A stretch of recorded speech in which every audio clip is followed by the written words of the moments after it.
இன்னும் கரெக்டாக ஒரு 7-8 நாளில் life insurance for group and individual policies will be GST free. ஆனால் உங்களுக்கு இதை பற்றி நிறைய கொஷின்ஸ் இருக்கலாம். அதுக்கான பதில் தான் இந்த வீடியோ. ஜிஎஸ்டி ஒரு டிரான்சாக்ஷன் பேஸ்ட் டேக்ஸ். இதை மனசில் வச்சுட்டு இந்த வீடியோவை பாருங்கள். இதே மாதிரி இன்னும் finance, taxation, stock market and mutual funds பற்றி இன்னும் நிறைய வீடியோ தெரிஞ்சுக்கிறதுக்கு மறக்காம என் சேனலை சப்ஸ்கிரைப் பண்ணிக்கோங்க. இதுக்கு முன்னாடி இன்சூரன்ஸோட ப்ரீமியம் ப்ளஸ் 18% ஜிஎஸ்டி முன்னாடி பே பண்ணிட்டு இருந்திருப்பீங்க. இப்போ அந்த 18% உங்களுக்கு அப்படியே கிடச்சிருமா அப்படின்னு கேட்டிங்கன்னா அதுதான் கிடையாது. ஜிஎஸ்டியில் ஐடிசி அப்படின்னு ஒரு விஷயம் இருக்குது. அதாவது இன்புட் டேக்ஸ் கிரெடிட்.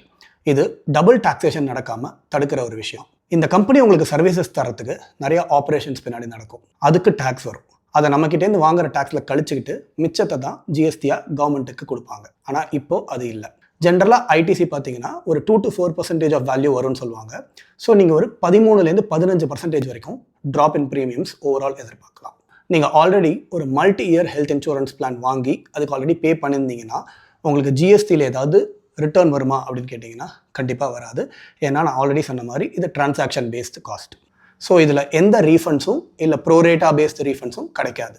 உங்களோட ஹெல்த் இன்சூரன்ஸ் ரினியூவல் இப்போ இருக்குது, ஆனால் நான் 10 நாள் வெயிட் பண்ணி இந்த ஜிஎஸ்டி வேவருக்காக நான் வெயிட் பண்ணலாமா அப்படின்னு கேட்டிங்கன்னா என்னோட ஒப்பீனியனில் நீங்கள் வெயிட் பண்ணக்கூடாதுன்னு தான் நான் சொல்வேன். ஏன்னா most of the health insurance பாலிசிஸில் ஜிஎஸ்டி பார்த்தீங்கன்னா 3,000-4,000 ரூபா தான் மேக்ஸிமமாக வரும். இந்த 3-4,000 ரூபாய்க்காக வெயிட் பண்ணி இந்த 10 நாள் உங்களுக்கு ஏதாவது உடம்பு சரியில்லாமல் போய் உங்களுக்கு அதுக்கான காஸ்ட் 40,000-50,000 ஆச்சுன்னா என்ன பண்ணுவீங்க?